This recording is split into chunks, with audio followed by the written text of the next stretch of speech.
Hello, welcome to the Fat Jockey podcast number 5, I believe. I'm here with at Jono Hello. and at Spectre. Hi guys, how are you? Very well, thanks. Yeah, how are you doing? Good, not bad at all. I think we should commend the bravery of myself for making it on the podcast today, despite a couple of days off work ill. Battled through to talk about horses. What an absolute soldier! Hope your boss isn't watching. Yeah, it's a good way to get 2 days of prepping for a podcast as well, Kev.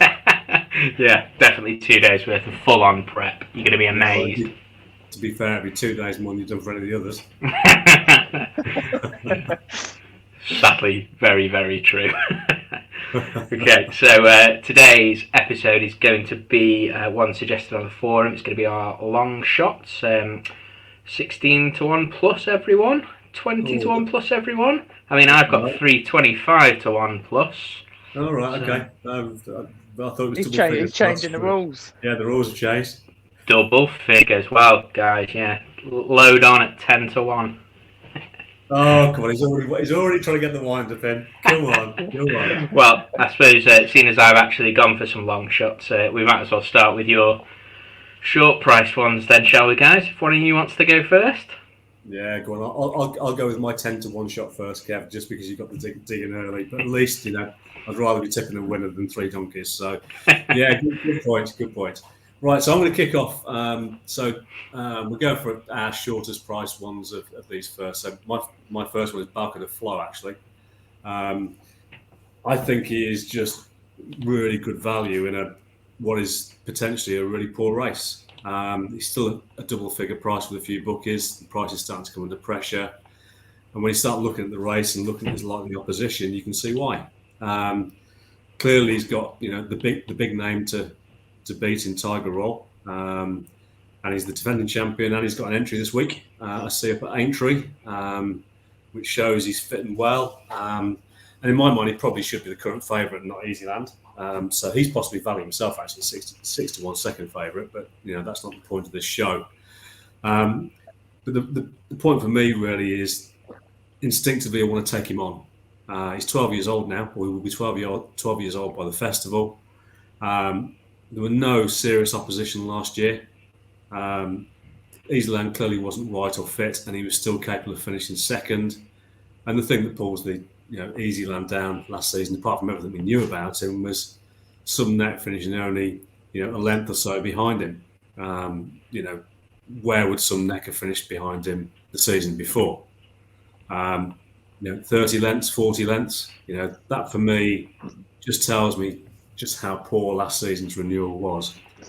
And Tiger Roll was very much the best of a pretty poor bunch. And I know I'm putting a horse up against him that actually ran in the race last year in Bartlett Flow, but he unseated early on. Who knows what was going to happen? That's something to ignore. The interesting thing is with Tiger Roll that he's got the entry at Aintree this weekend. If he takes up that entry, which 48-hour decks suggests he is, unless he's pulled, suggests he's not running in the cross country at Cheltenham the week after, and that raises a little question mark for me. That both Gordon and Gigginstown are maybe more intent in still trying to get his Grand National mark down. And that's kind of a bit of a worry in terms of saying that the target is the cross country. But I think they would desperately still want to win the Grand National, having been there and done that, and really want to do the red rum thing. I think that's absolutely their priority. It's not the cross country. But I think they'll happily take the cross country in on the way. But I don't think that's what he's being prepped for. But he won't be getting any better at 12 years old, and he becomes vulnerable if he's facing better horses. So, as I said, I think instinctively he's one to take on. I mentioned Easyland. Easyland for me just shouldn't be favourite. I think it's a terrible price. If what we hear is correct, he's at Martinstown at the moment receiving treatment for some kind of degenerative problem. He had a terrible prep last year when he was beaten senseless by Tiger. and it's starting to look like history's repeating itself. I've not heard any word of him getting an entry for next week, which is his last chance to get a cross-country prep. If he makes it in March, he's likely to make it with a similar prep to last year. That just bothers me when he was beaten so far. For me, he has to turn up at the December meeting to be of any interest for win purposes of the race. As I said, there's doubts whether they may even get there in March at all, and he's the favourite. Terrible. And I think you can't ignore the fact that his run last year was £22 worse than his run the previous year. And again, I just said there'll be better horses this year. It's already shaping up that way. If there are, with that performance, with some net just behind him, potentially doesn't even place if he turns up in the race. Then you've got his French counterpart, Ajas. Does Ajas actually really exist? I'm not sure he does. They've been talking about him coming over for God knows how long. We've still not seen him over here. We didn't see him in October this year. There's still no talk about him coming next week. On form in France, he's behind Easy Lands anyway. His last race in France at the end of the French season was in the Grand Steeplechase de Paris. Rachel Blackmore rode him, actually. And it was the first time he'd been stepped up to a trip that was anything like the cross-country trip, and he just looked like a non-stayer in that race to me. So Weather Connections are thinking that way, and they're not even thinking about coming over because they've perhaps realised he's not a non-stayer, I don't know. But, those things alone would have me not being particularly interested. Maybe one that you throw in for your book, but as a bet, no, I'm not having him. Shady Operator seems to be the trendy horse at the moment. I kind of see why. He's actually quite interesting because he's an improver. He's just won over the banks at Punchestown, and people have latched onto him. So it's not really surprising given he's a JP horse that's with Ender Bolger either. So as I say, he's decent and improving. He's worth considering. But in my mind, he's probably more one for a place rather than a win. And this is going to sound like a really strange thing to say, but Ender's kind of on the cold list, isn't he? He's had a whole list of tries over the last few years, but he's 12 years without winning the race. And there's been plenty of Shady Operator types over the years. He's always over bet, isn't he? Yeah, exactly that. So, the connections are the thing that get people excited. He is still 14-1, I think, with 365. I think he's 7s, 8s, and 9s with the others. And, I wouldn't necessarily put anybody off an each-way bet at 14s. But when I'm looking for an each-way bet for this kind of thing, I'm looking for a horse that I think can win. And I don't think he's a winner of the race. His underlying ability is probably a stone and a half or perhaps a shade more behind Barca de Flow. So he's got a lot of improvement to do. He's had a lot of racing. He's been around for a long time. So, where's a stone and a half, getting close to 2 stone of improvement to be better than Barca de Flow coming from in a season? And again, also, he's not a guaranteed stayer. He's had a couple of long distance races in his past, and he's not run particularly well. Maybe they should be veering because they are back in his past, and maybe it'd be a bit more of a stouter stayer now. But he wouldn't be for me for win purposes, and therefore he's not for me for each way purposes for the purpose of what we're talking about today. Far Class is probably the other one that I could have in my mind. Again, he'd be interested in his heading there, but again, it hinges on an entry next week. If he was one that turned up at the festival cross country without a run in a cross country race beforehand, I definitely wouldn't consider him. Barca de Flow has him held on Grand National form, and we know there is a fairly strong link between the two races. Barca de Flow gave him plenty of weight and a fairly easy beating at Aintree. Some will argue against that fact that Aintree is a unique race, but it's been shortened by 4 furlongs. It's not much further now than the cross country, and we tend to see horses that run in the cross country run well at Aintree. The same in reverse is clearly true. So I am happy to take that as a line. I wouldn't take it alone, but I'm happy to take that as an A line. But it's not inconceivable that he turns up, and if he does, he's potentially going down a well-trodden Elliott path of the cross country and the Grand National route again. So you can't discount him. but I think he's 60 to 1 for a reason in the market, and it's because the doubts of him going there. And I think if the Elliott stable really thought he was a contender there, and he was one that they were interested in, then I don't think he'd be 16 to 1. And I don't think Gordon Elliott or Jigginstown for 1 second would want him beating Tiger Roll. So, there's that consideration too. So this race, as I say, really boils down to finding what I think can beat Tiger Roll, and Barcode Flow is the only horse that I think fits the bill. On Irish ratings, it'll be the highest rating in the race, although the UK handicap has a different view of both Barcode Flow and Tiger Roll, as we know. I think he's better than all of those that I've mentioned, assuming that we don't see a rejuvenated Easyland turn up next week, which seems pretty unlikely, and the doubts about Ajax are even bigger. So, the French form probably doesn't stand up. Can't remember the name of that horse, that other French horse that's now Diesel Dalio, that's now moved to Charlie Man, if you want to use that as form. But, that thing's a non-stayer over the cross-country trip anyway. So I think I'm okay to sort of just push the French form to one side.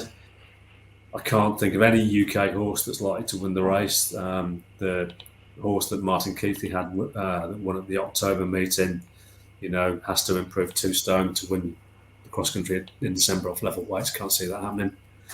And there's nothing else really. So I come back to how I take a measure of Barcode Flow and Tiger Roll. And again, just taking this again is a bit of a dubious line, but if I just take their runs in the Grand National, I'm going to, for comparison purposes, use Barcode Flow's run in his first Grand National back in April, and compare it to Tiger Roll's first run in the Grand National. Well, Tiger obviously won his first Grand National off 150, and Barcode Flow was second last year running a big race off 152. So he was rated higher at the same point. 111 was second, but just doing I've thoroughly been through those 2 races just to see how I rate them. I rate Tiger Roll £3 better on those 2 runs. They're my ratings. They're not the official handicappers' ratings. They're not Racing Post ratings. That's my ratings and the way that I rate races. So I have those 2 runs as £3 apart. So in other words, on Grand National runs with no prior experience, they are quite close, in my opinion. Close enough for a couple of mistakes on the way around to even that out.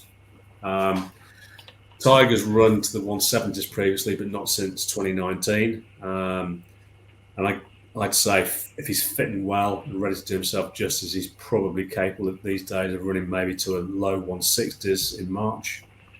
Barcode Flow's run to 170 in the past, only once admittedly. I think that was in the Ryanair from memory. But he's also similarly capable of running to low 160s in March. He's hit plenty of low mid 160s and consistently so over the years. So he's capable of running a similar rating to Tiger Roll, and he's been racking up a bit of experience. The fact that they're close, the Irish handicapper agrees with that. It's only the UK handicapper who's not taken any chances with Tiger Roll. Don't know whether the owners have wound the UK handicapper up or not. You hear that kind of speculation. But the UK handicapper's got him on a mark of 165 as opposed to it's 155 in Ireland. That's £10 above. Barcode Flow, if he was treated the same way by the UK handicapper, would be on 167.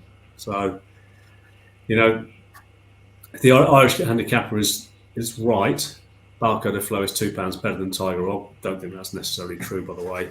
But I do think they're close.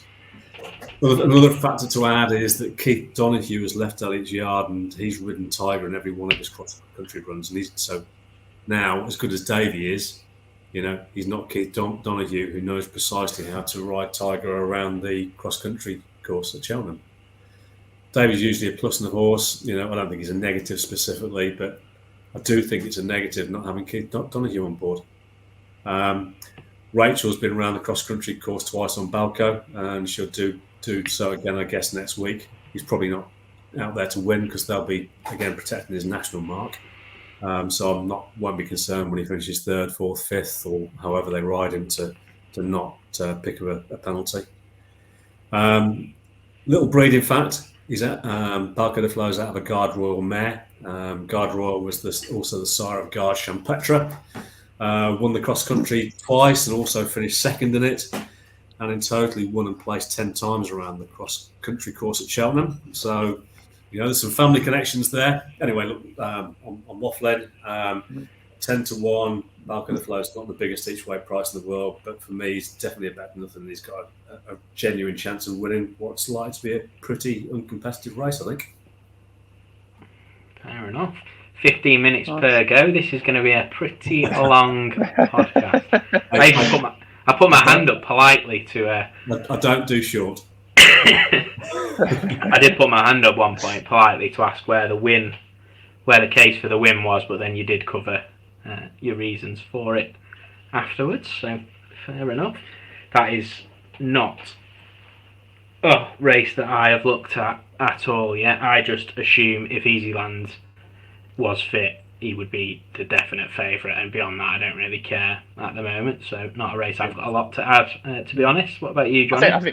I think Balco, he ran a very, very good race in October, considering his weight. So yeah, it definitely appeals to me. But I also think Tiger Roll with 6s is actually quite a fair price as well. But yeah, on to my selection. So my first one, my shortest price one, is On the Ropes for the National Hunt Chase, 16-1. Now I reckon if this had been done a week, even 2 weeks ago, I think the perception of him just seems to have changed a little bit. I think he's an outstanding candidate for the race. I don't actually think he did himself much harm in the Ladbroke the weekend just gone. I think actually for this race, it was pretty much perfect. I was always dubious whether they would aim for kind of Gold Cup standard, but that would have had to have come into consideration if he had won, or come very, very close. All he did was enhance his credentials for this race. I mean, he stayed on, came fourth, and actually, I mean, I just assumed, well, that's it. He's going to get pulled up. He never travelled at any single point. He was near the rear. I thought he was going to get tailed off. Didn't really get into the race until I think about 4 or 5 out. Just stayed on, and I think that was, considering he was just never going in the race at any point. I think that was a very good run, actually. Exactly what you want for this race. A fourth in the Ladbroke Trophy is, when you're going to go through the form of the contenders, I think come March, it'll look a very good run. He's 152 rated. I don't know if he's been dropped at all from the Ladbroke. I haven't checked, but that would put him spot on for kind of where you want to be in this race. Obviously, Run Wild Fred, I think everyone on the forum is on him, myself included. So I'm delighted with what he did recently. He's obviously put himself to the top draw, and his rating is, I think, 159, but 152 is right up there. I think the highest rating, well, ever in the race, because it's changed quite considerably over the last decade, but is 153. I think Next Destination and Lord de Mesnil both had 153. So yeah, 152 is spot on. That's interesting. The highly rated horses in the race do very well. The 150 horses actually have a bit of a spotty record. I think the last 8 that were rated in the 150s, 4 of them have come in the top 2. I think there's been 2 winners, 2 second places. The other 4 have actually either unseated, fell, or pulled up. So it is pretty sketchy. However, when you actually look at some of those types, you've got Carefully Selected, Ballyward, obviously 2 Mullins runners, but they had very, very different profiles, very lightly raced. I think they both had 2 or 3 runs over chases, small fields. Mullins, all the Mullins, Yard, Patrick, they all commented how they were very inexperienced for the race. And I think what we're finding, obviously it's not confirmed yet, but I think Mullins is very much looking to target a different kind of runner with the race. I think he was. I mean, you remember Ballyward was obviously the one where Mullins, I think post February in one of his prep races, said, "Oh, he'll be going for the RSA," and he wasn't even entered for it. I think he went through a stage, couple of years of kind of having that crossover between, because he's got so many horses available, that kind of RSA class horse that would drop into a supposedly lower quality race, but they just weren't experienced enough. They were just too lightly raced. And I think the vibes from Mullins has definitely shifted over the last year, drumming on about experience. And I think actually when you look at the luck they've had in that race, it's more actually. I've forgotten some of the names, but Pont Alexander, sadly, he had a severe injury. Ballyward, the same. So some absolutely rotten luck. Carefully selected, hasn't been seen since, and he was dead on his feet. Couldn't even jump the last.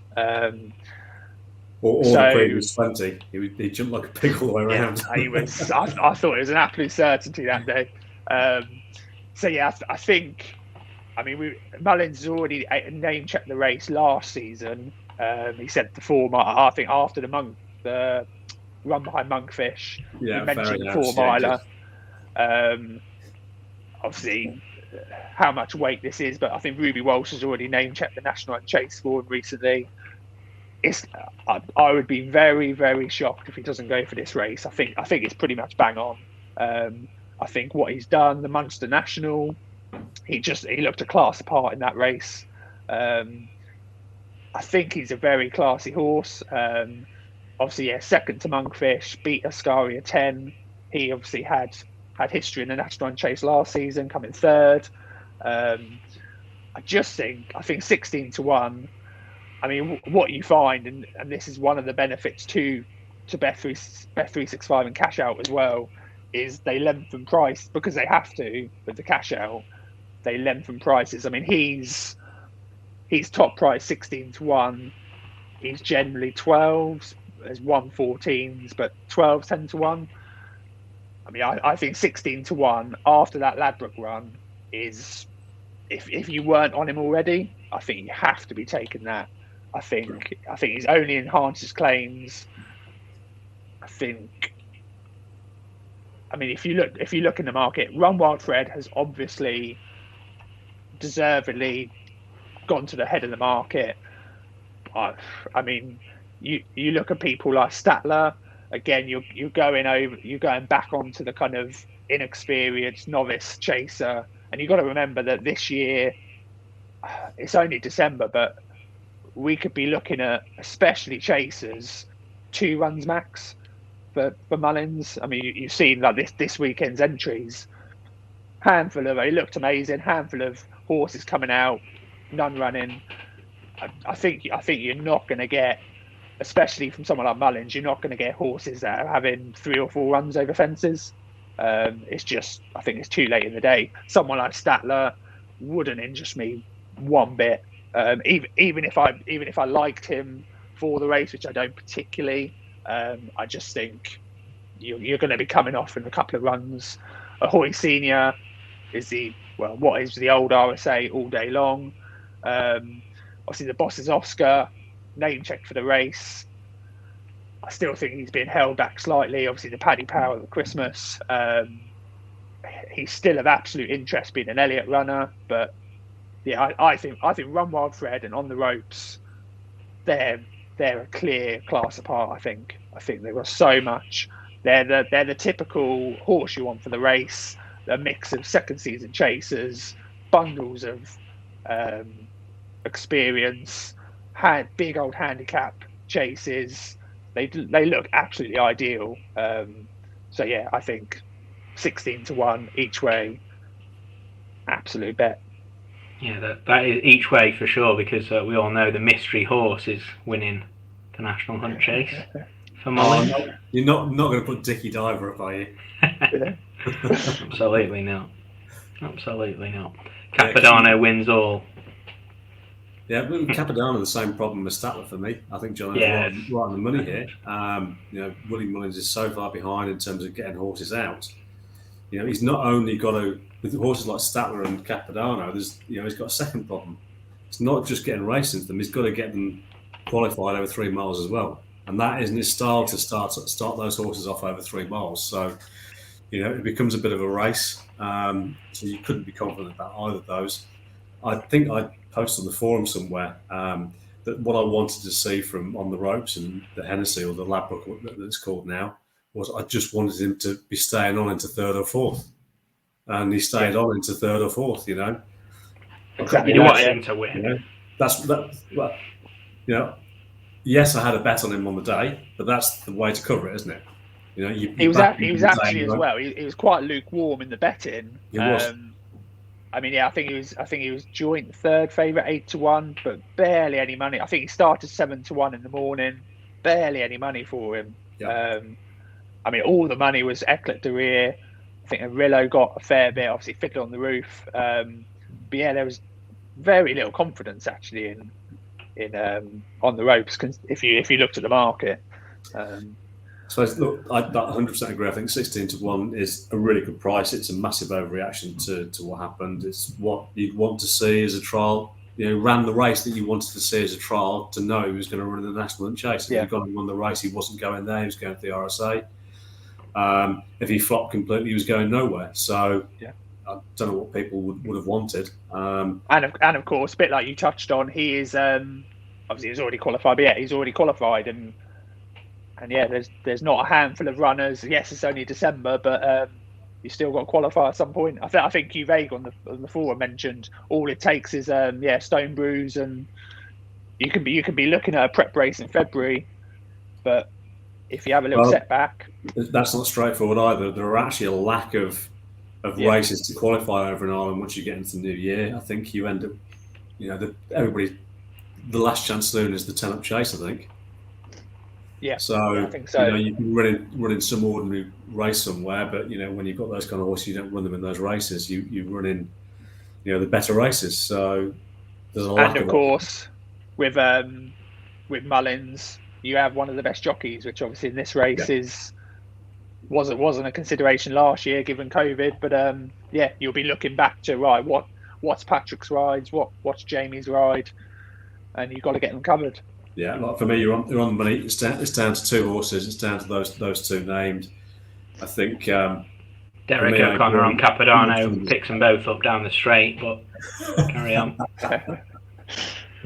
And I think I've actually backed Capodanno, but yeah, for 3 I'm on. He's worth having there because he'll shorten. But for any form of win purposes, it's between those 2 horses. All right, come on, Kev. Well, see, it's 30 minutes between you two, so I'll do a nice quick one. The first one I'm going to tip is Ginto. The Albert Bartlett. Ginto! Sorry, what was that high-pitched squeal? That's as high as I can get. So the reason I like Ginto is just because I think there's not as much between... to put it this way, I think Ginto and Hollow Games, so for Elliott for the Morans, I think they're going to clash. I think they're going to meet in that race at Navan. They were already declared both to run the race that Hollow Games won and did quite well and put himself... Well, he did okay, a bit of an overreaction. But they're going to meet in that... No, that's where Hollow Games is going next, that race. So... he's now favourite, and rightly so.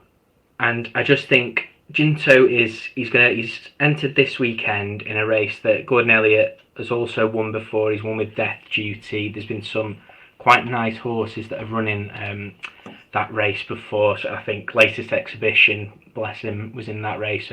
Gordon ran Andy Dufresne in it. There's been Cracking Smart and Next Destination as well. Monolly, another one that was in that race. So it's a race that he's sent some good horses too. I think it's quite a loose point, but the Morans are putting a lot of money into the game, and I think they're there to have runners, and he's going to try his best to get them to work out which is best on the track. And I think he's going to beat Eric Bloodaxe this weekend. I think he's up against. I think they're. He's 16-1 for the race, and he's 6-4 at the moment. Ginto's 11-8 for that race, but 25-1 across the board for this race. And I think if he won this race, I think it'll be him and Hollow Games. And then if they do clash, the loser of that race is going to be one of those with an ideal profile for something like the Martin Pike. And I just think it's just going to allow them to sort themselves out. I think he's going to run them against each other, and I guess most people on the forum are already on Hollow Games. He was 33-1, and I'll be as pleased as anyone if he does win that. But I think backing Ginto at 25-1 now, before he runs this weekend, if he wins, I think they meet each other, and you just would get the chance to cash out whichever one lost anyway, and if one got rerouted. Also, he's mentioned Hollow Games having a lot of pace, and is it inconceivable if Ginto looks more of a stayer between the two that they split those up? No reason to think they wouldn't run them both in the right race or anything like that, but it's just not inconceivable that Ginto wouldn't end up in the Albert Bartlett. So I think he's a walk in the park as well. I know you like your breeding, and obviously walk in the park is an interesting sire for Gordon to end up with a horse with. And I just think before he runs this weekend, it's definitely the time to get on him. Obviously, if he's beaten at the weekend, it's done. And I'll be interested in him for a handicap. But I fully expect him to win this weekend. And I wouldn't be surprised if he met Hollow Games. And then we're looking at one of those two, however that race goes, then you just put yourself in a good position. So it'd be interesting to know what you think about that, guys. My own take on that is I think Hollow Games is the better of the two horses. From what we've seen so far, I'm confident of that. I don't know how you can be confident of that yet. Baseline ability, clearly stepping up in trip, and horses improve at different rates. But based on what we've seen so far, that's because Ginto's not run this weekend, though. No, he's about to win He's about to win, yeah. But we could have this in a few days' time, and he won't be 25-1. He'll be shorter. Yeah, he might be. I think that Gordon will know which is the better of the two horses. We don't. We're guessing, and I admit it's nothing more than a guess based on what they've done in bumpers and what we've seen in those early hurdles. But neither of them have stepped up to 3 miles yet, so we have no idea how they'll perform at 3 miles or whether they even get it. You'd expect them both to on breeding, and both of them in terms of the way they race. In actual fact, I think it'll suit them both. There's just that sneaking suspicion for me that one of them is going to go down the handicap route, and it's possible that handicapping starts this weekend. I'll be really interested to see that race for the same reasons as you. If he goes and blows Eric Bloodaxe away, or just wins really, at the moment they're viewing him as a graded horse. I think the way or they're getting him handicapped. The way Elliot, excuse me, the way he gets his handicap is though he wouldn't be holding him back now. He's not obviously going to be his peak fitness, but it's the same with the Hollow Games. Is by no means an absolute certainty to run in a graded race yet, because it will only they would declare to run each other against each other anyway, and I'm just pretty sure they will meet each other, and it just won't surprise me if it is obviously at this stage much more likely Hollow Games goes for the Albert Bartlett. I totally get that, and if I couldn't cash out, then I probably wouldn't be putting it up. But I think before he runs this weekend, if he wins that Grade 2 this weekend that Death Duty's won, he's going to go to the same way. He's going to take a more similar route to Death Duty than Hollow Games has taken, and that was the sort of the thing people were hanging their hat on for him to be such a short price now for the Albert Bartlett. I just think he'll let them run against each other, and we'll see which one's best. So I think at 25-1 now, that's definitely worth a stab, because we might be on a single figure horse. Yeah, I think the benefit of cash out. I think he wins this weekend, he's probably 12s, 14s. Doesn't win this weekend, he's probably 33s. you're still going to get cash out. You might lose. You might even get another go with him because he might run him in that. He'll probably run him, or he might run him in the same race anyway for the handicap mark. As you've said, like if he doesn't win this weekend, he's right on everyone's handicap radar, isn't he? But I like him. I think. I just don't. I think we'll find out on the track who's the better of the two. I don't think it's done and dusted that Holler Games is better than him at this stage. That's all.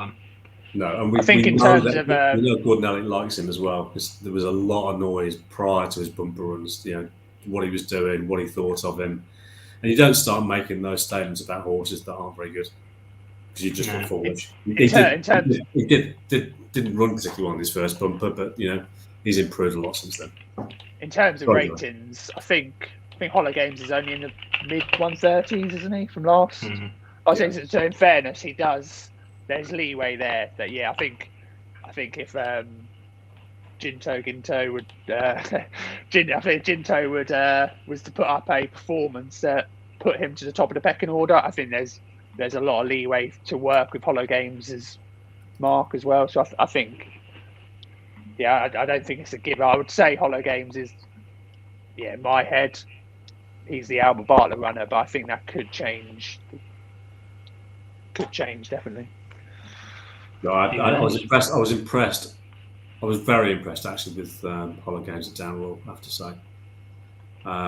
It just looked all over an Albert Bartlett horse to me. It's the kind of the horse that I look at and I just think you're going to win something. All the better when he goes off favourite for the Martin Pipe then, and we can smash him to bits. That's the dream. Absolutely. That's the dream. Or he goes to the Ballymore. Yeah. I look at one of the risks here. We're all probably going to put up a novice hurdler here. One of the risks is that we get the race completely wrong. It goes with the territory, doesn't it? Absolutely. Right, who's next? It's got to be me, I think. Is it? Yeah. Is it me? It is me. Right. Okay, the next one for me is actually relatively simple. I think the case isn't particularly hard to make, and I'm making it for a horse that's 33-1, and that's Heaven Help Us. So I think this is the easiest case that I'll make for all three of the horses that I talk about today. I think she first came onto my radar when she ran in the Future Novices Hurdle at Leopardstown. Was second to Abacadabras, which is obviously a horse that I talked about last week and put up as a good price for the Stayers Hurdle. She was beaten reasonably comfortably by Abacadabra, but behind her, 12 lengths behind her was Embittered, and 32 lengths behind her was Blue Sari, and they're rated to the mid 140s to 140 hurdlers. So, I know that's some time ago, and that's a novice hurdle, but even so, we're talking about horses that I think everybody rates at their own level, admittedly. But she advertised her credentials all the way back then. Then she ran in the Supreme. She was 7th in Shishkin Supreme, 7th of 15. She was caught up in all that melee that nearly brought Shishkin down. And hampered a load of horses, but she was actually badly hampered before that too. She was badly hampered twice in that race. So she needed marking up for that Supreme performance. And again, she's one of those horses that you put in your tracker and she's a future winner. You're just not quite sure when, and you're not quite sure how good. So last season she went chasing, and I was quite disappointed because I actually wanted to see her in the good hurdles. But she went chasing. They persisted for 4, 5, maybe even 6 chases. No, 5 chases. And the last of those 2, she didn't jump particularly well, and you thought, this is a mistake. I was at that point, I was kind of writing the season off, and then they popped her in that big mare's handicap hurdle at the Dublin Racing Festival, and she won it. She won it despite making quite a significant mistake at the last. And without making that mistake, she would have hosed up pretty much in the same way she did in the Coral Cup. In that same race, Tell Me Something Girl was 3rd. She beat Tell Me Something Girl girl, 3.5, 4 lengths or whatever it was, but she was only rated £2 higher, and she was definitely worth far more than that 3.5 lengths. Probably double that margin of victory was what she was worth, and possibly even a shade more. Now we're talking about Tell Me Something Girl as being joint favourite for the Mares Hurdle this year, and there's a direct line of form there. She was absolutely superb in the Coral Cup. She won with any amount in hand, and her overall profile is she's a horse that really thrives coming off a really good gallop, which she's likely to get in that Mares Hurdle. Quite happy to ignore a seasonal prep at Punchestown. She made a really bad mistake, 2 out behind, I can't remember if it wasn't leading at Punchestown at the time. It might have been that, is it Western Girl, Western Victory, or whatever it's called. I think it was that. It was that was leading at the time. Basically, the mistake was so bad it dropped her out to last. So she was beaten after that mistake completely. But even then, she managed to pick up a couple of horses and ran on in the finish to finish only a place again behind Tell Me Something Girl. And that was a mistake that just finishes anybody's race. So I think there are a couple of lines of form that sort of tie back to Tell Me Something Girl. You can argue seasonal debut for Tell Me Something Girl as it was for Heaven Help Us, and I'm happy to listen to that. But I think that's probably a good line to take. Which horses were at their best on their seasonal debuts. So don't take it literally, but I'm happy to take that race at the Dublin Racing Festival literally, because they were all trying. She's also got, the course form. Which more than that, she's got the course and distance form. She's run over the exact same course and distance in the Coral Cup as she's going to run in the Mares Hurdle. And don't forget, Black Tears attempted to do the same thing. Black Tears was second the previous year in the Coral Cup, and then came back last season to beat Concertista. So there is previous for that. And again, we know how often that form pulls its way through. In terms of her racing post ratings, I like them. I like to check my own verse with them, but I do like them. She's already produced 2 racing post ratings higher than Tell Me Something Girl ever has. And again, one of those was in the Coral Cup over the course and distance that the Mares Hurdle is going to happen over. So look, I think her chances at least equal to Tell Me Something Girl in the race. Yeah, Heaven Help Us is 33-1. Clearly, she wears it well, can be a danger. She's potentially a real talent, but we're yet to see her this season. She's completely inexperienced. She's still got to prove she can step up to 2.5 miles and be every bit as good. She's got a few sick notes on the CV now, so there's got to be some doubts about her. I do like her, but there are some doubts about her. But again, like the bugger, the flow bet, I think she's fully in play for the win at 33-1. I think she's a great bet. I agree with that. Yeah, I backed that as you were talking. I agree.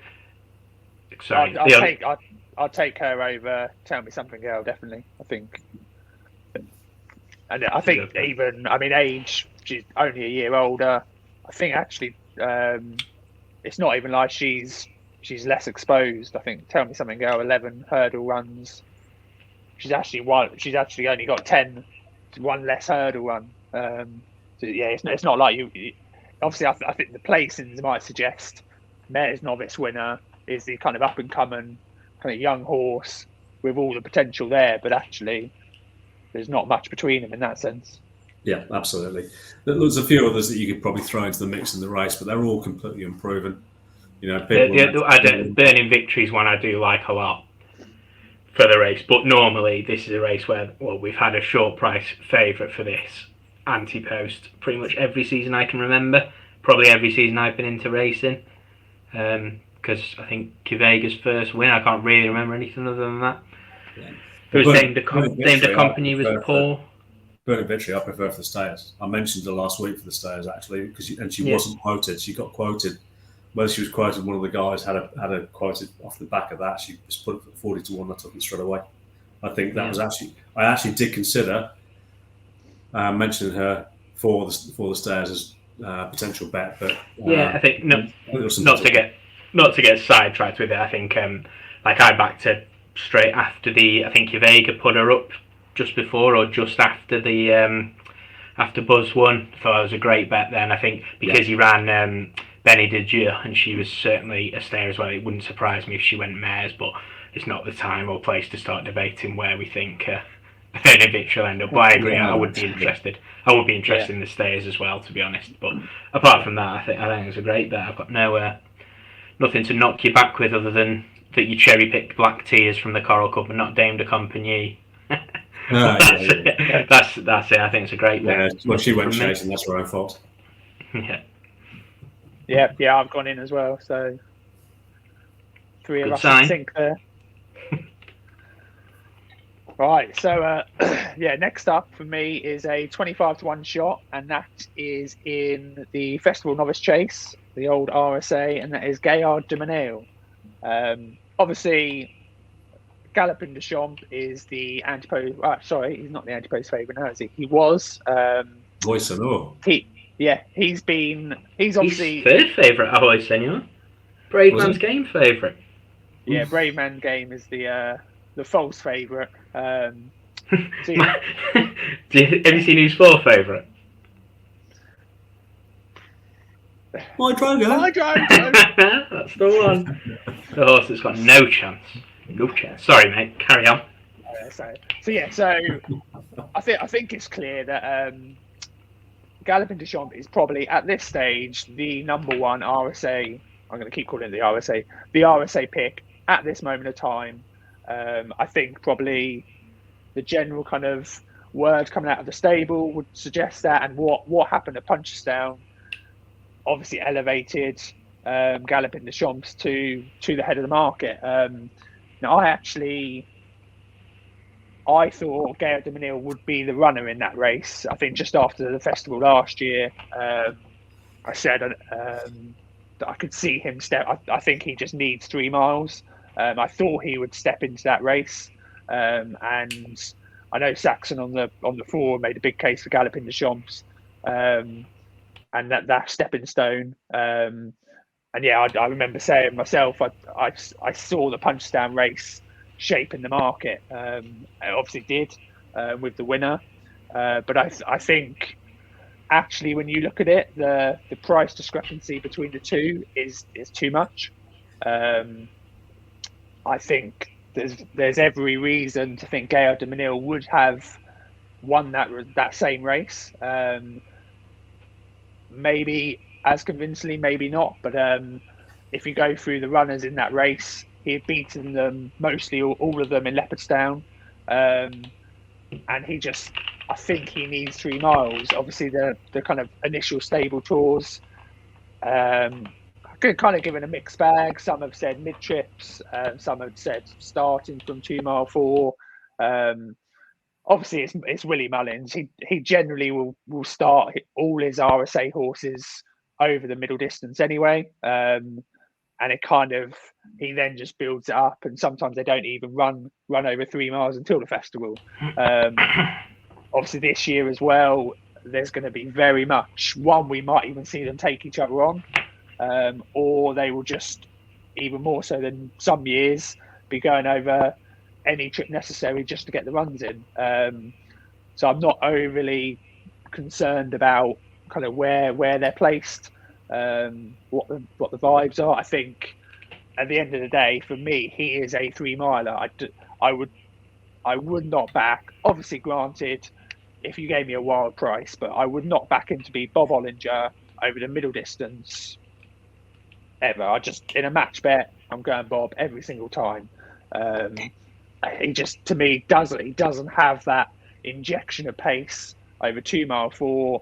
I think you look at the Ballymore run, he didn't have it. Obviously, I mean, Bob Ollinger could be an absolute great. So it's a high bar we're talking about. But yeah, he didn't have that in the Ballymore. At Punchestown, when he followed up, he ground out the win. Again, maybe long season, a couple of tough races, but he screams like he needs 3 miles. And I think the races will come over the winter, and I think he will just slot in. Obviously, Mullins likes to kind of shift his pack. but he's got so many novice chasers this year. For all you can say, he'll split Galloping Deschamps and Gaillard de Menil. Well, okay, then what does he do with Appreciate It and Fernie Hollow potentially? I mean, you could go through the list. You got buckets of novice chasers that he's going to have to sort out. So again, I'm not too worried about trying to slot in horses at this stage. I think it's very fluid. But yeah, I mean, if you look at that Punchestown run, the Galloping Deschamps one, he was beating the likes of Statler, Gentleman's Game, exactly the same horses actually that Gaillard de Menil beat in the Leopardstown race. Obviously, that's over 2 mile 6, which actually is just an out and out stayers race. Obviously, given the time of the year, it can produce Ballymore runners and Albert Bartlett runners. But if you just look through the race, it's always a stayers race. You have the likes of Commander of Fleet winning it. I think Tower Bridge, he won it or went close another year. Again, it was on soft. I think it was on soft and heavy ground. It was just another kind of pure staying performance. I don't actually think the RSA is going to be that deep a race. I think it's actually going to thin out quite a bit. I think you're going to have maybe 4 or 5 good horses. I'm not overly convinced with the kind of the middle distance staying horses in Ireland that we've seen so far. I think Beacon Edge could maybe run onto a place. Vanillier has done nothing wrong. I think he's a worthy runner. Obviously, there's talk about maybe going for the National Run Chase, so that's a bit up in the air. But I've not been overly taken with any of them so far, and I think obviously at the moment it's actually a rare race where you've got the top 2 in the market, which is probably the only race in the entire market right now which has 2 English horses propping up the market. And I mean, obviously, Paul put up. I think you were the first one to really shout the name of Ahoy Signor. Absolutely put in a worldie of a performance at the weekend. Brave Man's Game could not jump better. He's a picture perfect jumper, but I don't think you can get around the fact that the Irish were so dominant last year.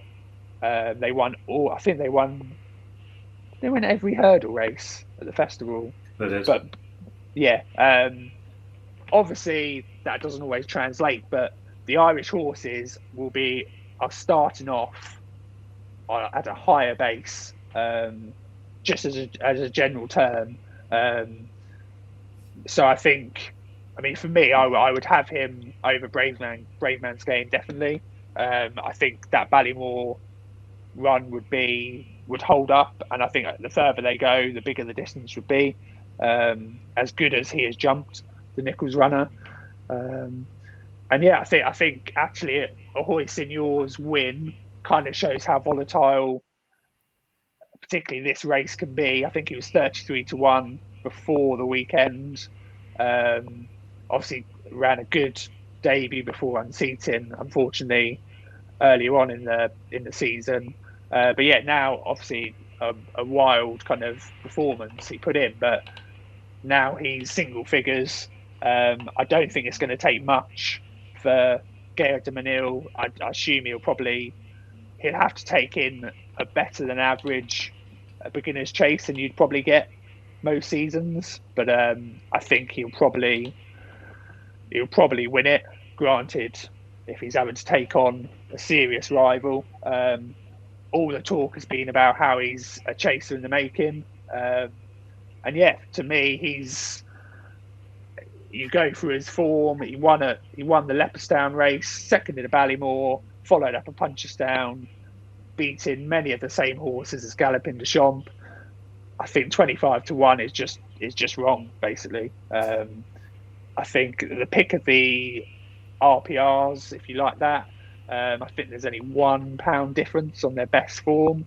So yeah, I think you have to back him personally. Again, it's not everyone has it, but it's with Bet365 with cash out. And yeah, I think everything that screams the RSA to me. There was talk about him staying over hurdles, and that would have been a stayers a bid, which again kind of points to that's where they see him. I think. There you go, 25-1. Yeah, couldn't agree more, John. I think the comparison to Braveman's game is the right one. He beat Braveman's game behind Bob Ollinger in the Marsh. I think that both horses will benefit from a step up in trip, and there's no point in either of them chasing Bob Ollinger around again. So, why would they go to the Marsh? Sorry, I just said the Marsh for the hurdle, but for the Ballymore hurdle. There's just no point in chasing Bob Ollinger around again. Why would they? The price differential makes no sense to me. Well, yes and no. Braveman's game's been out and jumped fences really well. We yet to see Galliard to Mayneel do that, but it's not. It shouldn't be. It shouldn't be 5 times the price. There's no reason for him to not jump fences. The same as there isn't for Galloping Deschamps. So that's 25%. 25-1's wrong. Yeah, it's the only argument really would be like Braveman's game has been and done it, and you're just guessing. But most of us would probably, the way Anti-Post is now, you would take that at that price difference. You would take the gamble, wouldn't you? That he will, if he takes to fences, and even if he's as good as he was over hurdles, then he should be closer to Braveman's game. It's really hard. Hard not to. Perhaps the only criticism I have is, I think you're right. There won't be lots of runners in the race, but I think what is in there is potentially going to be quite a deep race. When you talk about Braveman's game, you talk about Galloping Deschamps, Ahoy Signor, and even Beacon Edge. We know baseline ability of Beacon Edge is high. And we know Ahoy Senior's not getting anywhere near winning a Cheltenham race, don't we? I know you put it up at a big price. In fact, when I first came back on, if you remember, you'd put up a Yankee with him in. I think a Clap de Rire was in it as well, which I was on because I was looking. I was like, I'm sure. Why do I know this rubbish horse? But come on, he's not going to get anywhere near winning it. I've got him in a fair few very handy-looking multiples at the moment. They won't be handy when he's strung out the back. I tell you what, if we had done this podcast last week, he probably would have been your pick, wouldn't he? And you'd be looking even snugger. You'd have been looking even snugger by now. 100% he would have been my pick if it was a week ago. No, it's a great shout. A great shout. Right, from a great shout to an absolutely terrible shout. This one's an absolute punt from me. We're going to the Supreme Novice Hurdle, where it's a standard dish to just pick a Willie Mullins runner and just looking at the market. I mean, John Bond, Kilcrow each way is an absolute slam dunk, money for nothing bet. And if I'd have known we were allowed to go lower than 20-1, I'd have put him up each way. But I mean, John Bond's favourite. That's hilarious. Absolutely love that. I've not got balls deep in that argument on the forum yet, but that's going to be a fun one this year. No hope. Kilcrout's going to win the Supreme, and then you're just looking at some odds that I'm going to win. I've seen people talking about my mate Mozzie. It's hilarious. Don't know. People are just absolutely clamouring to get on. All you need to do is soaring in December, have a look at some entries, and the one I like, and I've backed today, is Stateman at 33-1. There's not an absolute load to go off, to be honest. Like, he ran second to a horse I've forgotten, that Bustleton in France. Wouldn't claim to be an expert on the French form whatsoever. However, we have got a few on the forum, and I did have a look through. Some people have backed Stateman already, and I've had a chat to a couple of people that do follow the French racing. They do like him. He was well thought of when he was bought via Harold Kirk. He's gone over to Willie Mullins for the same connections as Shishkin and Alboon Photo, and it was the horse that raced with Shishkin. Same colours, not Haute and Couleur. Who was the one? Asterion Phalange, of course. So same connection. So this is an absolute punt at this stage. He was entered up over 2 miles 4, but as we've said, as Jono mentioned, I think earlier on, what horses are entered for at this stage, I'm just happy that they're getting a run or entered up. I had a look; he was about 40th in the ballot, and he was never going to get into that race. But I think he's been entered up again, if I remember rightly. I can probably check that quickly. So I'm expecting him to come out and just shorten up massively for that. He might stay a price because obviously Kilcrook. Yeah, he's entered on Tuesday, 2 mile hurdle at Tremor. Yeah. So he's one. I know I've seen him on the seen him on Saxon Warriors entries as well as one to note. So it's not going to be one that's a shock to anyone on the forum. It is one that you wouldn't want to back without some sort of cash out if you had the option. But he's 33s with 365 Paddy Power. Anyone you can get really, so just a nice easy one. There's loads of room in the market for backing things at the moment. It would only take an injury to kill Crut, and you're just looking at, I suppose, Sir Gerhard would probably slip straight in there as well. But still, there's no reason not to back him before he's made, and then you'll get a free. He'll definitely shorten up after winning that, and then we'll see where he goes next. Maybe the future champions, and if he flops there, cash it out, and if he doesn't, you're on to something much sure. So nice easy one for me for someone that missed the price on Kilcrut as well. It's just a way into this market to start with. I think it's a good shout, Kev, because Yeah. Willie tends to do much better in the Supreme with his French recruits, doesn't he? There's only 2 that I see in the market that are likely, and that's State Man and Fabrisco. I know Fabrisco's been talked up. Yeah, was he? Horse, isn't it? Did he move over? Did he move over last year, Fabrisco? Yeah, he was. And then just didn't run. They held him back. I think they both did. State Man and him, both were held back. And in book terms, for me, they're both worth having in your book. I jumped on them quite early. I didn't need to be on them as early as I did. Yeah, so Fabrisco's not got the entry yet. I mean, that's the thing that's prompted me with. I think Fabrisco's got an entry over Christmas. I think he's got an entry. He's in the grade 1 future champ. Yeah, so's State Man there, but State Man's at least up to run. But as soon if I saw an entry for Fabrisco, I'd probably. I think the race he was due to run in State Man would have been today. So. Yeah, if it had had taken that entry, I would have cashed him out because that was over 2.5, and none of Willis' horses that started out over 2.5 have. If they've run in the Supreme, none of them have gone close. That do you know that wouldn't bother me at all. But fair enough. To me, that'd just be. I think he'll start over 2, and I think he'll stay over 2, by the way. So I don't think it'd be a worry. Nice. Me done. Can I have permission to go last, please? Because I have got one. And I want to keep this. I was about to say, I think you should, because I know the price of yours. So if you go next, we'll never be able to follow this up. Right, well, I ignore what Paul's saying. I have the best bit of value. Second best, because I actually agree with you. In the entire market, it's an absolute insult. This has gone out today, hasn't it? In price. No, it's a couple of days ago because he didn't get entry. I genuinely cannot believe this price, and that is I obviously we do a little bit of prep on this. I was prepping at 50 to 1. He's 66 to 1. Aspire Tower for the champion hurdle.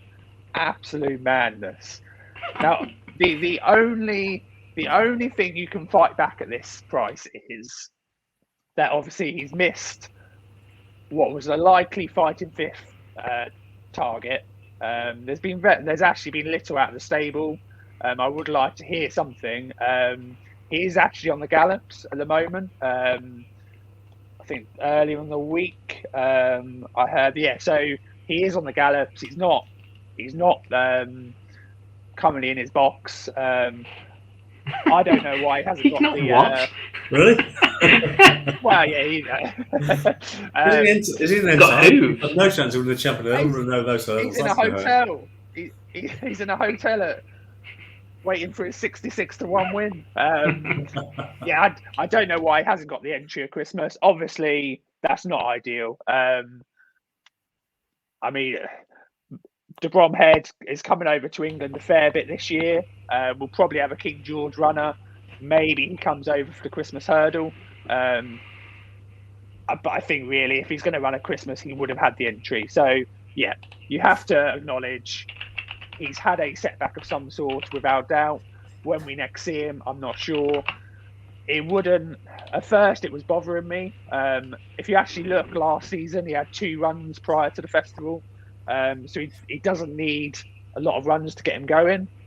I think I'd be more than happy if they even got just 1 run in the new year. I think there's a couple of kind of lower grade races that they can run in. I think the Red Mills is one potentially, maybe a little bit close to the festival. Obviously, could take on Honeysuckle in the Dublin Racing Festival. But yeah, he came 4th in the Champion Hurdle as a 5-year-old. It was a huge run. I mean, if you look back at over his season, he won the WKD Hurdle, beating Abracadabras. Obviously, that horse didn't go on to be a genuine Champion Hurdle challenger, but he was, at the time, I think that was a more than fair run. He was only 2 lengths behind Sharjah at Christmas, in obviously the race that Sharjah mocks up every year. They'll be going for, I think, his 4th time. Only 4.5 lengths behind Sharjah at Cheltenham as well. And he's only got 1.5 lengths to make up from Epatante in the Champion Hurdle for last year as well. And I think if, as a 5-year-old campaign, Punchestown, end of the season, he came out sore from that race. Something was obviously slightly up. But yeah, you've won a WKD hurdle. You've come 2nd in a grade 1 over Christmas time, 2 lengths behind the Champion Hurdle runner-up, who's been runner-up twice. You come 4th in the Champion Hurdle, actually made a couple of mistakes. Really wasn't far off place in that year. I genuinely cannot believe his price. He's been this price all along. He's 50 to 1 in the summer. I can only assume it was on the basis that he may go chasing, and that hasn't materialised. It was name checked that he would have another campaign targeting the Champion Hurdle early on, and I think Epatante over the weekend, to me, she travelled lovely, jumped beautifully, didn't find much. Now, you could say fitness, there wasn't a load of money for her. I thought she would kind of hose up that day, but I really wouldn't be kind of overawed by the standard she sets. I think there's 1.5 lengths between them for that Cheltenham run. I think one is on the downgrade, and one, as a 5-year-old, should improve. Interestingly, there's been, I think, 16 5-year-olds that have ran in the race over the last decade. And obviously you had the one winner, Esbar Dalan. He won a bit of a messy race. I think Lorena and Apple's Jade just didn't appear in that race. Mellon came runner-up, and it was just a messy race. He won it very well. But yeah, he kind of bucked the trend of the 5-year-olds. Outside of that, they're just making up the numbers. So you had Aspire Tower came 4th, and Footpads came 4th. Obviously, Footpad went on to win the Arkle. Aspire Dallin, unfortunately, couldn't race again because of an injury over the summer. And yeah, sadly passed away. Actually, there's been no 5-year-old try and follow up. So we don't actually know how kind of these 5-year-olds that have had a run in the race, how they go on next year. At the time of the kind of Echoes in Rain talk on this podcast, I kind of just signalled how Mullins that improvement that he gets from 5 to 6-year-old. Obviously, that was targeted at Willie Mullins, but how did that go? It'll be lovely when she improves over Christmas. But yeah, you see buckets and buckets of improvement in certain horses between 5 and 6. I think there was so much promise of what he did as a 5-year-old. that again the price is just bonkers. Do you and think? If you look at, Do you think the price is mainly maybe factoring in that honeysuckle's in the same yard, and it's just people are going, well, that cannot beat honeysuckle, and therefore is just being completely dismissed? I mean, it could be. I mean, nothing beats honeysuckle, but they're different owners. So I mean, Robbie Powell would be riding. It would just be a repeat of last year. I just don't really. I just struggles to see why he's so disregarded. Really, I think it's Kev's partly right. I think it's exactly that. I think honeysuckle is the clear number one in the yard. I think because he was beaten to fourth last year, and I think people will be looking at other horses that are coming through as the new hopes. But yeah, John, I mean, you know I would have put Aspire Tire up if you weren't. I think he is an outstanding bet. We see it all the time where it's potential over proven ability and form, isn't it? We see every year. As soon as March comes around, the horses that came second and third, they're lengthened out to kind of double figures, 20s plus, and it's all about the novices. I mean, I was shouting Echoes in Rain the other day. But I mean, look at this race. Honeysuckle will win. I mean, you had Echoes in Rain disappoint. She was one of the up and coming horses. I didn't get the Mon Morale hype, but he was one of the ones that could kind of shake the market up. He came nowhere the weekend, and I think with the Champion Hurdle, if you look at the prices now, for me, I mean, what Sharjah can you still get? 12 to 1. I know he's shortened now, 10 to 1. For me, I don't really back horses thinking, well, what if Honeysuckle comes out? She might get an injury, because you just go around in circles then. Sharjah doesn't beat Honeysuckle. No one does really, but Sharjah ran 4 times against her last season, beaten 4 times. To me, if I'm having a bet on Sharjah each way, I'm just writing off the win part. So it makes no sense. And I think that's where, actually, when you look at the price of Sharjah, you're writing off the win bet. So actually, he's odds on to place. Now, he probably does. But that's why, to me, someone saying, well, Sharjah, second favourite, 10 to 1, he's each way steal. He's not to me, because purely for me, I'm writing off the win part of the bet. Epatante, again, I think she's 14 to 1. That makes slightly odds on to place. Whereas Aspire Tower, I mean, if you took 66 to 1, he's 6 to 1 to place. And I think that's generally fair if you're looking each way. I think actually the way to play this race is waiting for the without market now. If you're not going to just steam into Honeysuckle. Interestingly, Sky Bet. I think Charlie on the forum has flagged this with the place market. 6 to 4 Sharjah, 9 to 4 Epatante. So here's the Sharjah. I'm limited with Sky. The last couple of days he was actually 9 to 4 Sharjah, which I think works out. He's 6 to 4 place now, and he was yesterday. For a couple of days, he was 9 to 4. He was 9 to 4 because I've got him in some multiples at 9 to 4. Yeah, which actually worked out if he was like a 22 or 24 to 1 chance. But yeah, that to me, that's why the likes of Sharjah, if you're just looking for an each way 3 places, I'm writing off the win part. So the margins there are very small. I think that I can't really name another newcomer to the race now with the potentially. I agree. I think there's a really simple way of looking at that Champion Hurdle.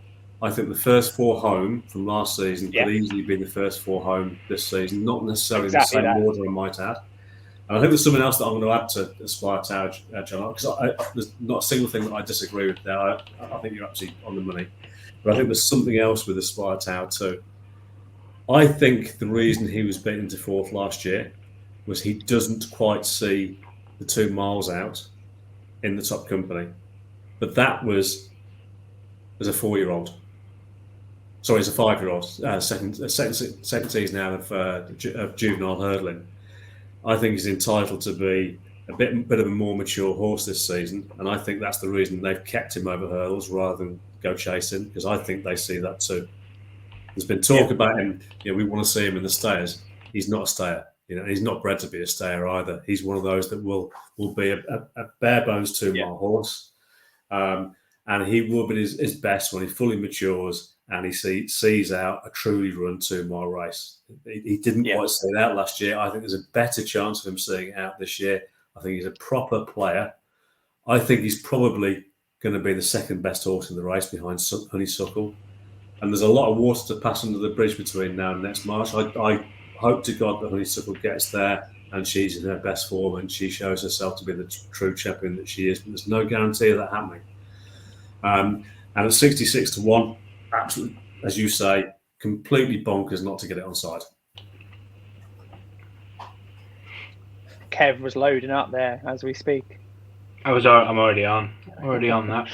But yeah, no, I mean, yeah, I think you're right, Kevin. It can only be the stable thing. I think not even with an injury. I mean, you only have to look at, like, just take one. She Wears It Well is 8-1. Who had a setback, hasn't raced yet. I mean, even counting setbacks, I don't think he should be that big a price. I'll stop talking now. But it's a mad price, and I thought I would have the biggest, best play of the day, but I definitely don't have the biggest.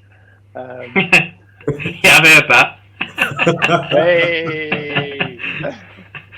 Well, before you go on to Paul's, I've got to slip mine in, which is I wasn't going to back this, and I added it late. I was going to put up Abacadabras again, but then I'd seen that had been cut from 33, which was an overreaction, back to 20 across the board. But I was having a look at what I've already backed and the entries, and I cashed out my bets on Sanois for the Marsh and the Arkle, because he's not entered so far, and he's got a couple of entries over Christmas over hurdles. So until I get an entry there, I'll ignore that. But there was a ready-made replacement at 50-1 in the Arkle, and that is Elixir Dane, who people will probably remember on the forum was a horse that quite a few of us were very, very keen on. The year he ran in the Supreme we mentioned before, Shishkin's Supreme. Elixir Dane, one of the horses that he fell, didn't he, and was part of the absolute melee in that race. So was he the one? He didn't cause it, did he? But he was the one that was taken down. Yeah, he got knocked over, didn't he? Elixir. Yeah, he fell out right and just everything was pushed out, wasn't it? Yeah. So he did nothing wrong. No. So that he's not run since. So that'll get to that as the negative. But that's probably why he's 50-1. But that going into that race, I thought he was a massive, massive player. He'd been third to the mighty Envoy Allen, I think. Second, he was second to Envoy Allen, which obviously looks decent form. And he's just a horse that I was always excited to see chasing. He didn't do so well the time after that. He was beaten.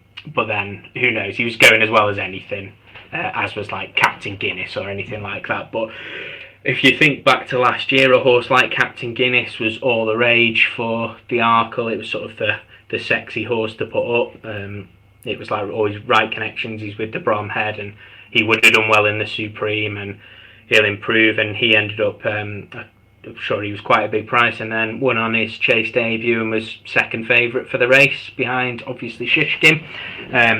Didn't work out for him, but still, you're talking about a horse now that's entered up for, obviously I'd say William Mullins is better than the Bromhead still for an Arkle. So it's a horse that's 50-1 with an entry this weekend in a 2-mile beginner's chase. So at 50-1, it's easy to add. Now he's 50-1 in a couple of places, 40-1 with 365 for cash out. That is probably where I would go. I mean, if you can get free bets at 50-1, I know I stockpile them with Sky where I can and so on. So I'd maybe get some on that, but 40-1, absolutely perfectly fine. Now, he might not run this weekend, and by no means whatsoever do I think that he's a better horse than Appreciate It. I don't expect him to beat him. However, it wouldn't be ludicrous that he would run against him and put himself in the mix. It's not something. It's not like, it wouldn't be the craziest thing in the world. It's still as long as he comes back in the same form that he was in before, and I think he's going to be a better chaser.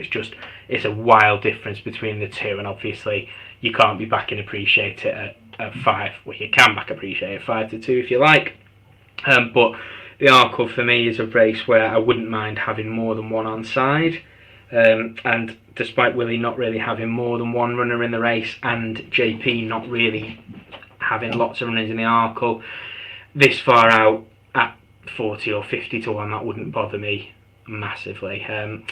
The way I played with Sanois was to back for the Marsh as well, so I see he's 33-1 for that, and not priced up everywhere. I have requested a price for him from a few places as well, so I'll see what that is. If that was 33-1, I'd consider backing for that as well, just in case he sort of is beaten at the weekend and they go up in trip. But strong run 2 miles, I thought the Supreme would have suited him well. I think looking at who actually finished that race, I think Chantry House was third. I just wouldn't in a million years have Chantry House finishing ahead of Elixir Dane back then, so I would have had him third at worst. Like Asterian Phalange came fourth in that race. I just think he'd have been right there in the mix, and obviously everyone's a massive fan of Shishkin. I think us three are quite big fans of Abacadabras as well. So it's a horse that, although I'm guessing of where he would have finished, I'm quite happy with that. I was willing to forgive Captain Guinness and get on him at a big price. So for me, that 50-1 for the Arkle, given he's got a 2 mile beginner chase entry for Mullins, the jockey, if Willie did want to run 2, obviously you'd assume Townend would be on Appreciate It, but with it being a JP horse, it just means Mark Walsh very likely to take the ride. So the fact that Willie normally only runs 1, would that be the case if he had a 2 mile JP McManus owned chaser each year? I've not gone back to look at whether that was the case, but I would assume they would run if they were good enough, as it's just different owner, different jockey, so that wouldn't bother me. So at 50-1 or 40-1, which is probably the price I would take, or a split between the two, I quite like, and I'm quite excited to see Elixir Dane out this weekend. And I hope he takes up the entry, and I'll just see now if we've got any prices. No, too early for the prices, but he has got quite a few others entered. Obviously, Fernie Hollow's entered as well. So I don't know if he's going to take it. Houghton Colère as well. St. Sam, so he's got loads entered, but just to see him entered up after this far is brilliant, after how long he's had out. So see how it goes. You never know, he might be one that sort of doesn't do so well, and I end up getting carried away and tipping him on for a handicap over and over and over again, but you never know. But yeah, it's a horse I've always really liked, and I can't wait to see him over a fence. Yeah, I'm a big fan as well, and I think his novice hurdle season was up there with some of the best horses actually. Dotted around, you said Envoy Allen. We can't make too much judgment on the Supreme, but was running a fine race. I think he'd have won it, wouldn't he? He'd have won it. Yeah. Well, he put up some good ratings beforehand, hadn't he? He was hitting that sort of he hit the 150 mark, which you want to see the Supreme want to do. So he hit that mark. Whether he would have been good enough to beat Shishkin is another matter, of course. But Abacadabras gave it a good enough go. I think I'm with you. I think he'd have probably finished third. And been close enough. And we've seen some pretty fine horses finish third in Supremes over the years, haven't we? Let's be honest. We've had Bouvardere in recent terms, and we've had the best 2 mile chaser of all time do the same in Sprinter Sacra. So, no great shame in finishing third in the Supreme. There you go. This is the headline. Paul Spector thinks Elixir Dane is the next Sprinter Sacra. But look, I mean, I can he's see the it. right man to have a good career over 2 miles. Let's put it that way. And Hey, do you know, I would love it if he beat Appreciate It, thinking about it, just because that'd force Appreciate It up in trip, which is just, that would be amazing. It'll blow your... We're still waiting on the RSA bet, aren't we? Yeah, 40 to 40s. Oh, yeah. 50 to 1, I think. 50s, yeah, Appreciate 50s. RSA. That's happening.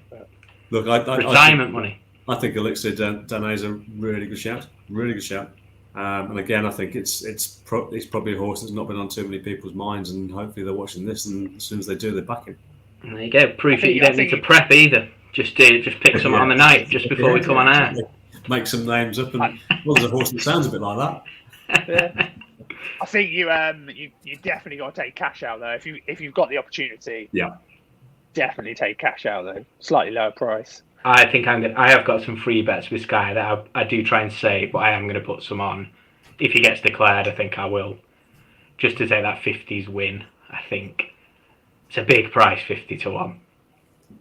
But I agree, 40s is what I have done. Yeah. That's San Juan money straight on. That's a good sign. I think that leads us nicely to... Well, it doesn't lead us nicely. There's no lead there. We just finished. Now it's time for the headline tip. Do I get a drum roll before I give 110? Hold on. There's got to be some fancy button for this. Hold on. What can we do? Your banner. Oh no, what's that? Use banners to summarise your talking points. Display calls to action. Create banner. Drum.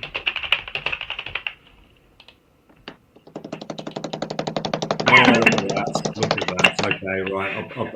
I better go now, I think. Right, okay. So there's a horse that I think is completely overlooked in the Ballymore market. The novice hurdles aren't necessarily races that you're going to be confident in, but I think the Ballymore actually for me is often one of the easier ones to start to figure out. The horse I'm going to suggest is a horse called Nickelback. It's probably not a name that's going to be familiar to many. He's available. He's 100 to 1 with Paddy Power and Sportsbook. He's 110 to 1 with the boost. And what I would advise is just pause the podcast right now as you're listening to it. Don't worry about the explanation that's about to follow. Just get on, just in case other people jump on before you, because that price is going to crash after I just give you all the reasons why this horse is going to, at the very least, place, and I think is not out of the question for a win. So look, the Ballymore can throw some more unlikely types out. And at the start of the season, when everybody gets a bit excited about all horses that can win it, but very often they end up in the Supreme or just fall by the wayside. So ultimately, the Ballymore tends to end up a little bit less competitive than the Supreme. It's also a race where it can pay to get a good UK horse on side as well. They do win the Ballymore, and they regularly place at decent prices. So. But more to the case for Nickelback. He started his life out in the same point to point that my mate Mozzie did. So don't use that to pull him down, please, Kev, because I think my mate Mozzie is a decent horse, and perhaps not necessarily a novice hurdle winner at the festival, but he's one that will go close in one of the novice hurdles, I think. Anyway, Nickelback fell in my mate Mozzie's point. The two of them coming clear of the field. And Nickelback was going every bit as well as my mate Mozzie. There was no reason to think that he couldn't have won that race.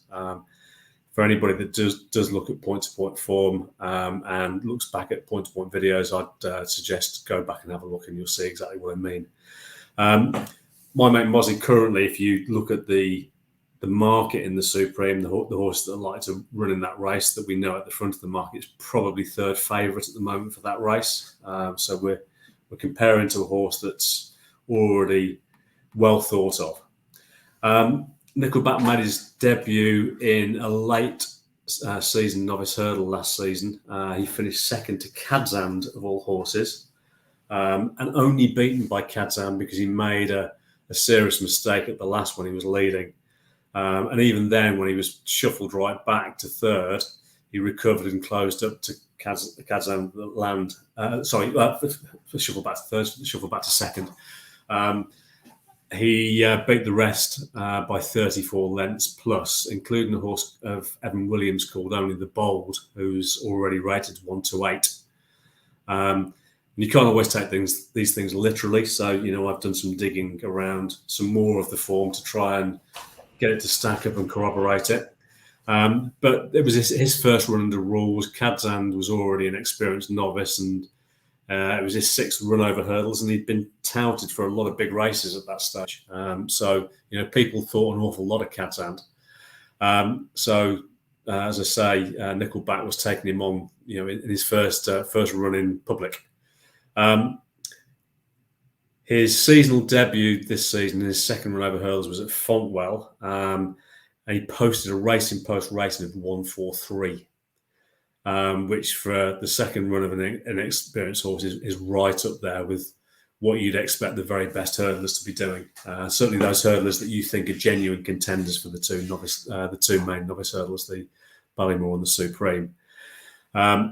He beat Nelson Rock 50 lengths in that race. Nelson Rock's a horse that I remember because I actually considered buying him as a matter of fact, which is just a complete aside. It's a horse that's with the Tizzards. But I didn't bother in the end. But anyway, that's by the by, a slight aside. Nelson Rock has won since, and in a 2nd race since then was only beaten 14 lengths in Nappers Hill's 2nd hurdle. So Nappers Hill obviously sets a decent bar. He's had 2 runs now, and his 2nd run was significantly better. So Nelson's Rock was beaten 14 lengths by Nappers Hill, but beaten senselessly by Nickelback. Voyage de Retour was the horse that finished 2nd in that race. He was beaten 30 lengths. So essentially Nickelback just blitzed the entire field. Looping back to Only the Bold, who was beaten 34 lengths in the race when he raced against Kadzand.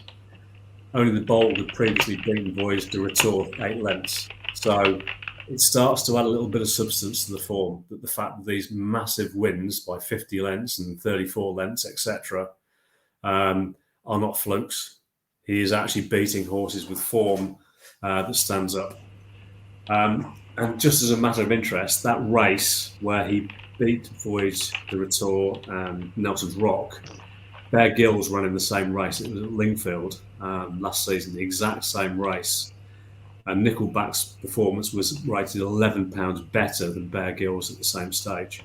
Now, Bear Gills, as we know, went on to run in the Ballymore last season behind Bob Ollinger and was beaten 11 lengths. Now, there's a lot of dots to join there to suggest where I'm heading with this form. Another sort of little piece of information is breeding suggests that it'll be ideally suited to stepping up from 2 to 2.5. His mother actually was a Millhouse girl. She was a Paul Flynn horse that has form around Cheltenham herself, from being sent over from Ireland. So she was 3rd in what's the Sharp Novices Trial, which is more commonly called the Supreme Novices Trial now. And she also won a nice handicap at the Paddy Power November meeting. He's more stoutly bred than she is, though, so I do expect him to turn up in the Ballymore. And he doesn't have to progress too much more from where he is to be a real player for the race. Looking at the market, it's the suggestion that Sir Gerhard is heading that way. I'm not massively enthusiastic about Sir Gerhard, if I'm really honest. Willie's bumper horse, ex-bumper horses, very good bumper horses, haven't got the best record in the race. He has won it with a bumper horse, but I think only once from memory. That stat may be wrong. Somebody please check it, but I think that's right, and I'm doing that. That's from the top of my head. But the rest of the market is basically full of horses that haven't even seen a race course this season. The highest the lowest price horse in the Ballymore at the moment that's run is Stage Star. He's put up the performance that's probably the next best. But his best performance was last week at Newbury. It was rated 141. That's £2 behind Nickelback's performance. So, and people were starting to back Stage Star off the back of that performance, thinking that was good, and he's in the picture for the Ballymore. And obviously, the talk is that he's going to the Cello. I think they were talking about him going to, and Cello winners don't necessarily win at the festival, but they have a very good place record in the novice hurdles. But we're talking about Stage Star at 20-1, and we're talking about Nickelback at 100-1 with a higher rating that he achieved these down.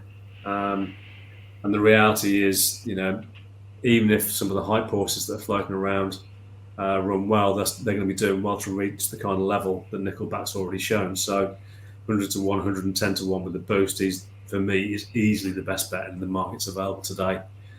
So as I said, you guys, if you haven't paused already, pause right now, get that back, because that price is not going to be there in the next 24 to 48 hours. He is going to be backed at some points. I'm going to put it on the forum.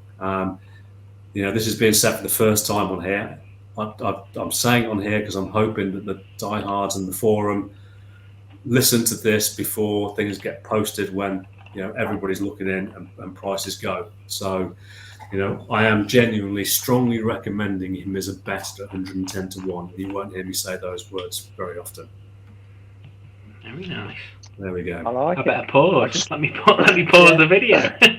I was just having a quick look actually, and obviously he didn't. But after that Fontwell win, I think they name checked one of the Ballymore trials, didn't they? At one of the Cheltenham meetings. I think the October meetings. That's promising as well. I mean, if he lines up for a race at the track, that's even better. Well, look, you'd like to think that he's going to come to Cheltenham at some point beforehand. Yeah.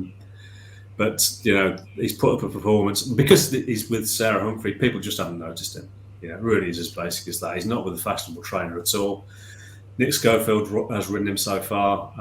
I like Nick Schofield. Nick Schofield is a Cheltenham Festival winning jockey, and he's had plenty of experiences of good horses with Paul Nicholls as well. He knows a good horse when he sees one.